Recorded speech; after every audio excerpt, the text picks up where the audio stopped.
Rudo was a slum dweller who often broke into the junkyards of rich people to steal usable things. However, when he gets framed for his foster father's murder and gets thrown into the pit where all the garbage of the world ends up, he is forced to fight gigantic monsters made of garbage to climb his way back up and get revenge. The world is divided into two parts. On one side, there is the pristine city with rich people living their best lives, and on the other side, there are the slums where people like him belong. The only constant is the pit, where all garbage ends up, including criminals. The rich people who live in the city casually throw away even slightly damaged items without hesitation, like the woman who tells her daughter to throw away the puppy toy she just bought because it got damaged. She tells her that the toy will become ugly if they try to repair it, and they can just buy another one later. The girl has no problem with that, and her mother throws the puppy along with other garbage into the small garbage vent that leads it straight to a truck in an underground tunnel that leads to a giant trash collection site. However, the young Rudo is inside the trash collection site too, eyeing the stuff the trucks are carrying. He sneaks into the trash collection site and enters one of the rooms, but unfortunately, one guard hears some sound coming from the room, and he immediately checks inside to find someone rummaging through the garbage. The guard barges inside the room with his gun pointed at the trash thief Rudo, calling him a disgusting degenerate who is threatening the beauty of the city by hoarding trash. Rudo doesn't even respond to this because he hears those things every Tuesday, but then the guard sounds the alarm, calling for backup. Just as more guards arrive there, Rudo throws some garbage bags at them, and the clean freaks can't handle some raw eggs on their uniform, so they just watch him climb up the vent without doing anything. Rudo comes out of the vent near the exit, but the gate closes on his face, and just then, more guards come there. Open fire! Stop here! What a bunch of shitheads. Yeah, I'm the threat, assholes. The next day, the news about the garbage raider spreads through the city, with the people blaming the slum dwellers for it. On the other side of the wall, the slum dwellers know exactly whom to blame because it is not the first time Rudo has entered the trash collection sites. They think that he will be caught one day, and most of them actually hope that he does.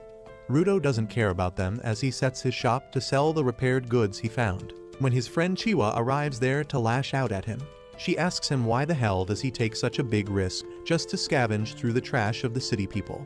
And he replies that those rich bastards don't even care about throwing perfectly usable things. He feels sorry for the things they throw out, so he retrieves them. And since he can get some money by selling them, it is even better. Chiwa seems to understand him, but just then, 3 boys arrive there, clenching their noses as they say that someone reeks of garbage here. They tell Chiwa to stay away from Rudo, or she will smell like garbage too.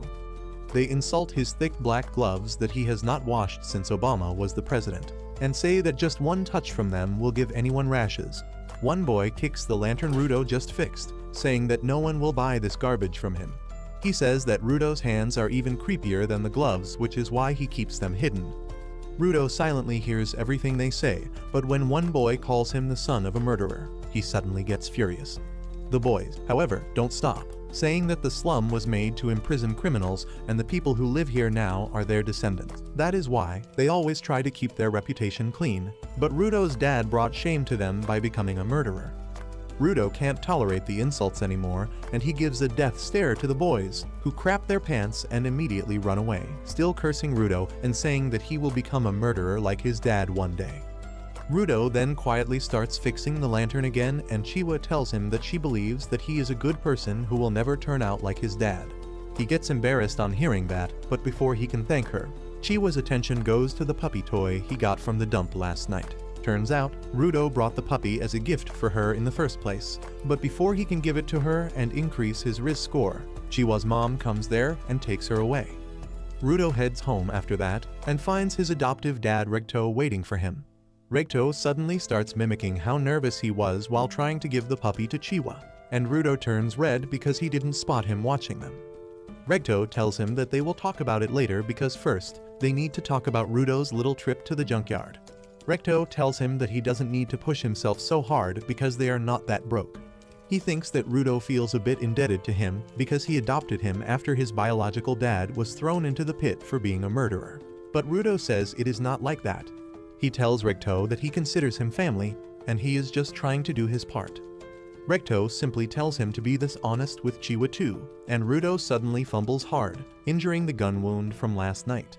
Recto immediately starts giving him first aid and also changes the bandages around his hands while he is at it. As Rudo looks at his hands, he recalls how they have been injured for as long as he has known. People always judged him for that, and sometimes his wounds started hurting like hell out of nowhere. Then one day, Recto gave him the black gloves that magically suppressed the pain.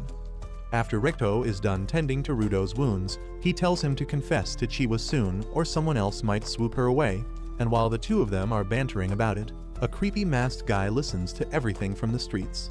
The next day, Rudo finally works up courage to tell his feelings to Chiwa, and heads towards her home with the puppy. But on the way, he comes across a scene that is not really rare in the slums. At the edge of the slums, there is the pit, where all garbage and serious criminals are thrown. Today, another criminal is being thrown into the pit and Rudo can only watch the execution, wondering what happens to the people inside the pit. Just then, Chiwa comes there, saying that it is quite a brutal sight, and Rudo panics because he was not ready to meet her yet. Chiwa suddenly starts talking about the executions and other stuff, and then she tells Rudo that she doesn't want him to get thrown into the pit. She says that there might be a lot of stuff that shouldn't be thrown out as garbage, but it is not a good enough reason to risk his life. Rudo replies that Recto said the same thing and Chiwa says that it is because Recto loves him too.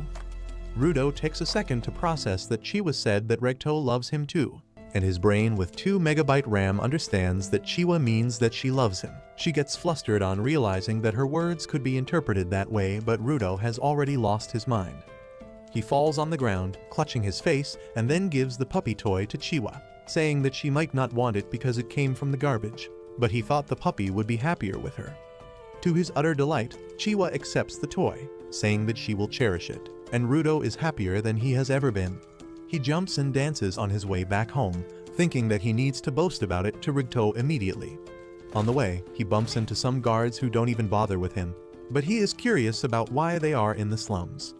Anyway, Rudo reaches home and starts telling Recto about what happened just as he opened the door. But he is left aghast when he sees Recto on the ground with a creepy masked man on top of him. The masked man turns around to take one look at Rudo before plunging his knife deeper into Recto's body. Rudo loses his cool on seeing this and charges at the masked man, but he gets hit so hard that he doesn't even realize when he got knocked out.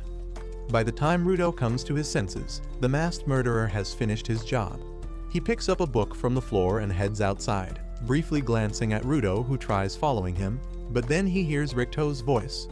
Recto is still alive somehow, and with his dying breath, he tells Rudo to run away. Rudo immediately goes next to him, promising that he will get help, but Recto just tells him to run away and change this shit heap of a world into something better. With that, Recto's body falls limp and Rudo can't process what is happening. Just then, the soldiers arrive there and they zap Rudo, believing him to be the murderer.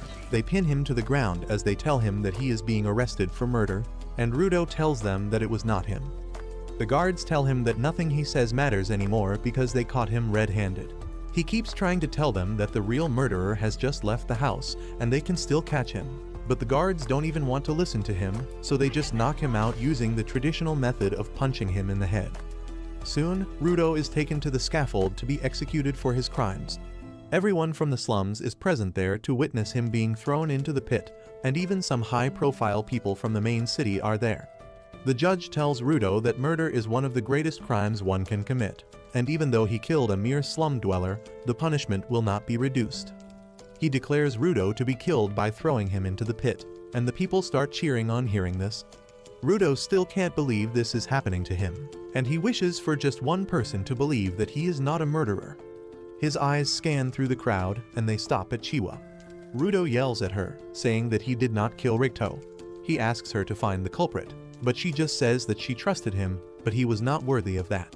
She says that he was a murderer's son in the end and drops the toy as she turns his back on him.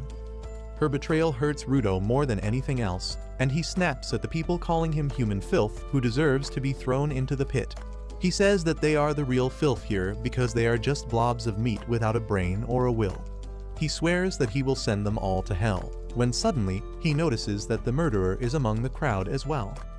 However, he gets no chance to tell anyone about it as he is thrown off the edge. Rudo feels like he has been falling forever, and at one point, he loses consciousness.